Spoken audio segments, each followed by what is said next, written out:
window of we got the look at right now, Right. what you've done so far. Go ahead and talk about what you guys have done so far in the last 3 games. Yeah, it was quick. 3 games in 6 days.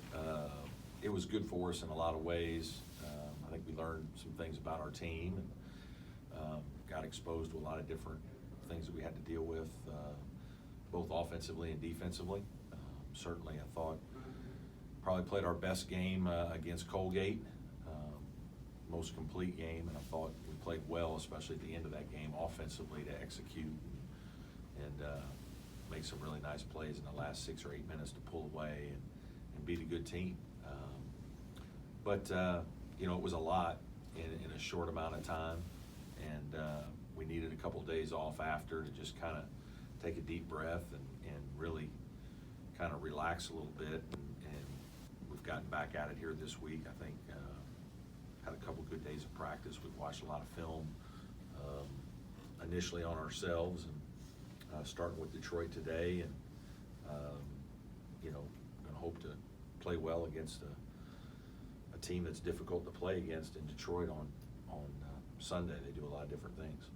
Brad, first 3 games, you think your team, as far as from an improvement standpoint, are showing that progression?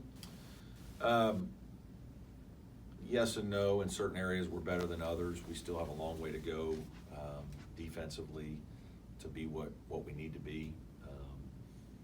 We just have so many new players, and certainly, the games in Italy were great, and we got exposure to a lot of things. But really, to be honest with you, we weren't able to teach a lot from game to game because the games came so quickly.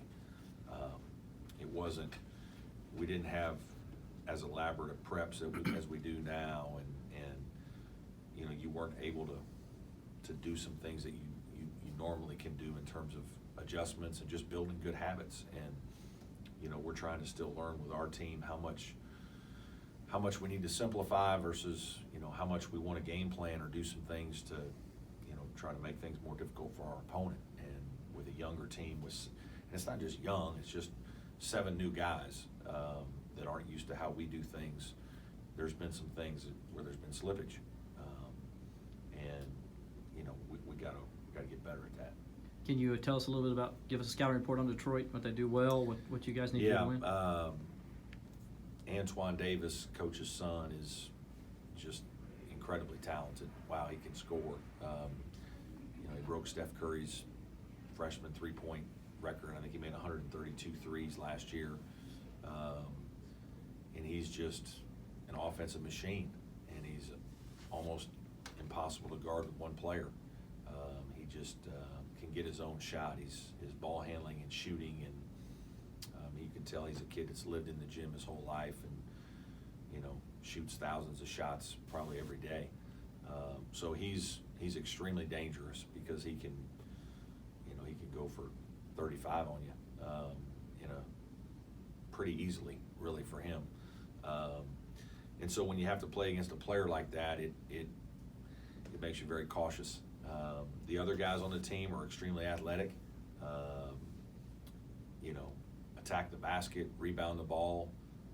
They're a unique style defensively in that against NC State they played 40 minutes of 1-3-1. So I don't know if I've ever seen that, where it's baseline out of bounds, sideline out of bounds, made shot, missed shot, all 1-3-1, and with a couple tweaks within it. And he played a lot of zone last year, some 2-2-1 and 2-3. So, Mike's a very good coach. I've coached against him and watched him coach for a long time. He's very respected in our business for the way he prepares his team. He's won a bunch of games at a bunch of different schools.